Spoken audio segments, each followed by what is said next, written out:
పలుకే బంగారం శీర్షిక పదం ఆకారం. పదం మువ్వా ఉండలు.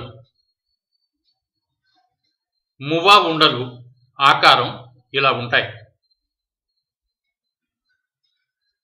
మువ్వా ఉండ లేదా మువ్వా చెక్కి ఒడిశాలో ధనుర్మాసంలో లడ్డూ లేదా చెక్కి రూపంలో ఉండే ఈ వంటకాన్ని కొత్త పేలాలు, బెల్లం, ఎండు కొబ్బరి, యాలకులు, దాల్చిన చెక్క మొదలైన వాటితో తయారు చేస్తారు.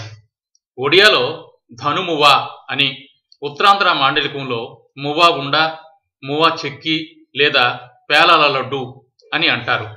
ఈ వంటకం చాలా రుచిగా ఉంటుంది, ఎక్కువ కాలం నిల్వ ఉంటుంది.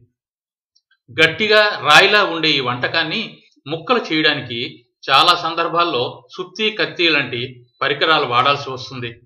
ధనుర్మాసంలో ఓడ్రులు దీని దేవతలకు ప్రసాదంగా పెడతారు.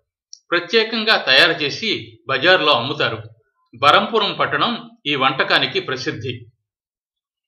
ధన్యవాదాలు.